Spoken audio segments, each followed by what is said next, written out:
Here's the key on this. Don't major in minor things. If you take up major time to do minor things, I'm telling you, you'll be behind the curve constantly. Here's what we learn in sales training. What's major time and what's minor time? Here's minor time, thinking about prospects. Here's minor time, making lists of prospects. Here's minor time, keeping books on prospects. Here's minor time, going to see the prospect. Here's minor time, evaluating the prospect after you've been there. That's all minor time. Here's major time, in the presence of the prospect. That's major time. And if you took a look, if you're in sales and you took a look at a week, you'd say, my gosh, I'm spending 90% of my time on the minor stuff and so little time on the major stuff in the presence of. How many hours in the presence of in my day? How many hours in the presence of during my sales week? Because the time that really counts is in the presence of the prospect. Majors and minors. Here's another key time management essential. Don't mistake movement for achievement. It's easy to get faked out by being busy. Guy comes home at night all exhausted, falls in the chair and says, oh, I've been going. Here's the big question. Doing what? It's not the going. Some people are going, and they're doing figure eights. Their progress is small. So don't mistake movement for achievement. Here's another one in sales we learned. Don't mistake courtesy for consent. If somebody's pleasant and they nod, you say, oh, they're going to buy. No, they're courteous. You can't mistake courtesy for consent.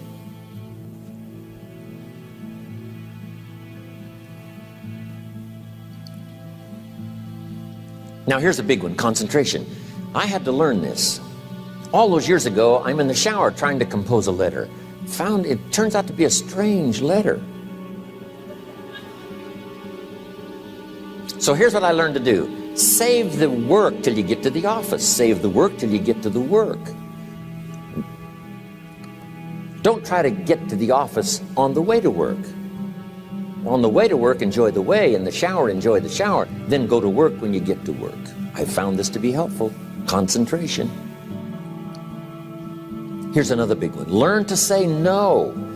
I'm telling you, in such a social society we have now, it's so easy to try to be a nice person, saying yes to everything. Find yourself overloaded. Now you got to call and make the, well, gosh, you know, all the time it takes to back out of something that you said yes to too quickly. Here's what might be better. I don't think so, but if that changes, I'll call you.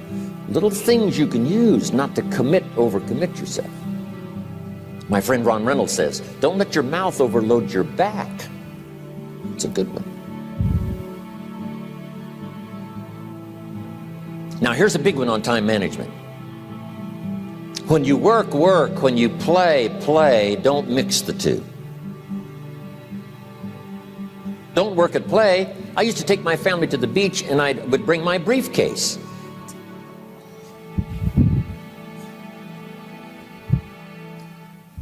I learned not to do that. Or at the beach, I'm saying I should be at the office. Now my family's upset because I'm at the beach and I'm thinking office. Now when I'm at the office, I'm thinking what? I got to get my family to the beach. So things are not going too well at the office because I'm thinking beach, and things are not going too well at the beach because I'm thinking office. Here's what I learned to do. At the beach, be at the beach. At the office, be at the office. When you work. When you play. Don't mix the two. Don't work at play. Now here's one of the most important ones. Don't play at work. Work is too serious. You don't want the reputation of being the office joker. It's not a good one. Yes, there's time for some pleasant stories. Yes, there's time for a little humor. Yes, best if it's a happy office, of course.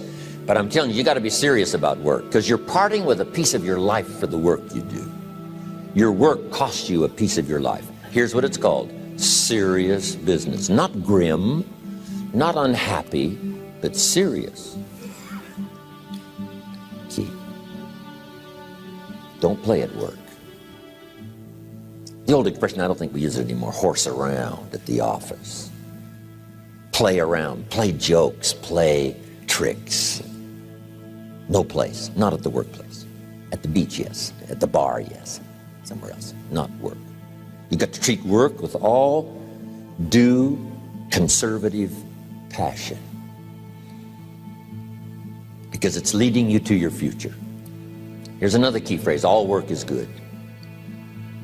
You may not like your job, but if it's the stepping stones to get you to where you want to go, you got to appreciate your job. You don't have to have a passion for your job. Here's the ultimate passion: a passion for incredible success in every department of my life. That's the passion. But don't look down on some menial job you have to do to finally get you to where you want to go. No job is menial. No job is not, every job is noble. Training life for pay, making a contribution to society. Next, analyze how you are. And if you have some weaknesses, if you can't, doesn't seem like you can change, here's the key: get it covered. I used to keep promising myself I'd keep the books, keep the books, keep the books. Finally, I gave that up.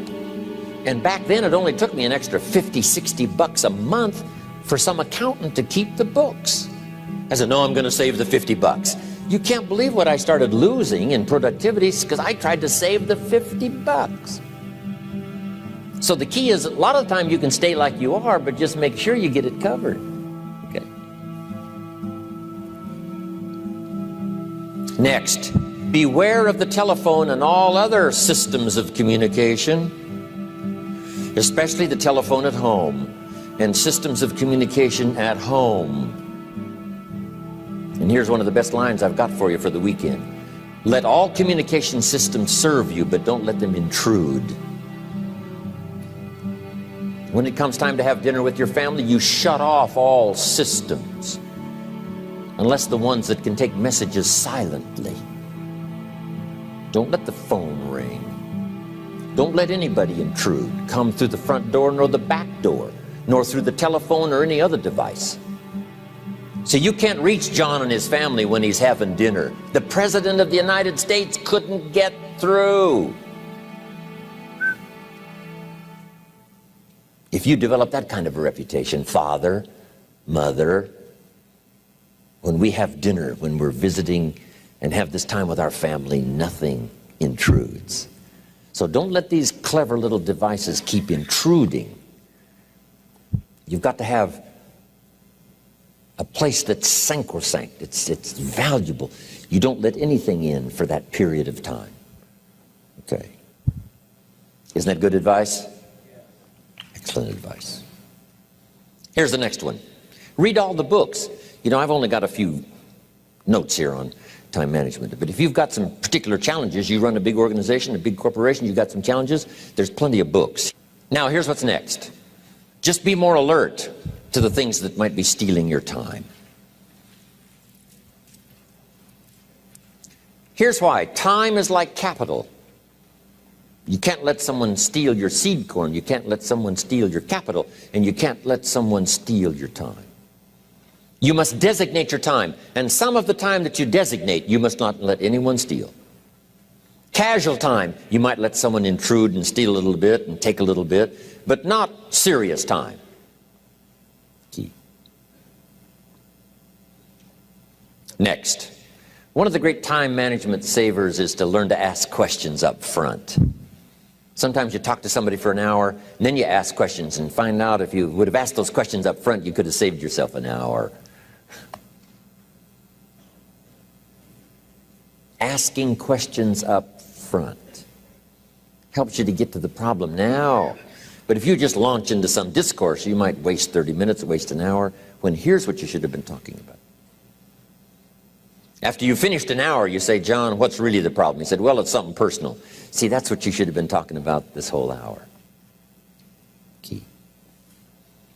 Next, learn to think on paper. Now we're going to take a break. Some ways to think on paper. One, we've covered one. Solving problems. Take it out of your head and put it on paper. Another one is setting goals. Making these lists we've already started. Here's another good way to think on paper. It's a projects book. Each person you're working with and each project you're working on, get a loose leaf binder and a tab and some pieces of paper behind the tab, and do a little continual summary of how it's going between you and that person and between you and that project. I call it a projects book. It is so useful to me. But what's going on between you and this person? When you last got together, what did you talk about? And you got a few notes there. Here's what we talked about the last time we got together. Now when you get together again, you can review that so you'll know better what to talk about. When the president gets ready to travel and he's going to meet some important people, guess what they bring him? All these briefing books. Right? The last time you were with Khrushchev, Kennedy is informed. Here's what he said and here's what you said. Kennedy said, oh, that's valuable. I need to remember that. If a person is important, it's worth a little running account. You might even have a projects book for your children. Here's what's happening between me and my child. We've talked about this, and we've talked about this, and we've talked about this. Next, a day timer. Keeping track of all of your appointments. You know, mine is all filled with, when to catch an airplane and when to do a seminar and when to sit down and have a conference, all the rest. Next is a game plan. If you've got a house and the insurance is going to come due and some other things are going to come due, you just put it on a spreadsheet and make sure it's taken care of. Key phrase, take things out of your head and put them on paper. And the key is to just experiment with different ways that helps you to do that. Now here's the last one, thinking on paper, and that's to keep a journal. One of the things I'm known for around the world, have been now for 39, 40 years, is keeping a journal. Now my journal is not a, it's not necessarily it's not like a diary. It might be part diary. I'm flying over Ireland and I write down a few little things that impress me. Today I met this person. Wow, what an extraordinary event. Today I conducted this seminar in Rome. 1,000 people stood up and sang for me. I've got a little bit of a diary in there. But here's what primarily your journal is for. Collecting good ideas. A journal is to collect good ideas on your health, good ideas for your business, good ideas for your future, good ideas for time management. Because I used to take notes on pieces of paper and torn off corners and backs of old envelopes and restaurant placemats. And I threw all this stuff in a drawer. It did not serve me well. I finally learned to get a bound copy, right? And just keep a journal, right? If I was here, I had my journal, I'd be taking notes, right? These 2 days in my journal. Now, if you're caught without your journal, you just take the notes when you get back home.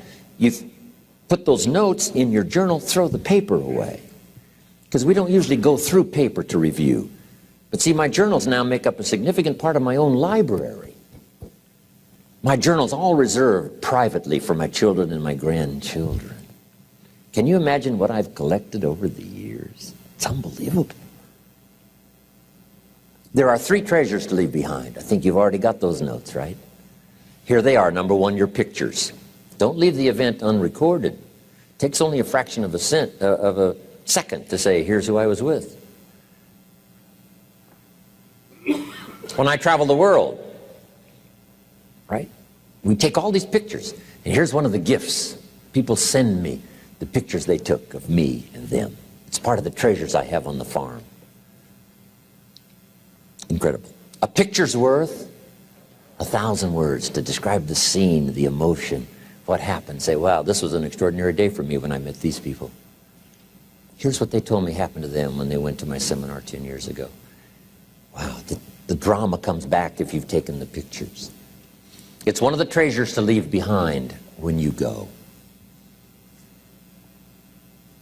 Remember the old photographs that we have now of, 100 years ago, 70, 80 years ago, just a few photographs?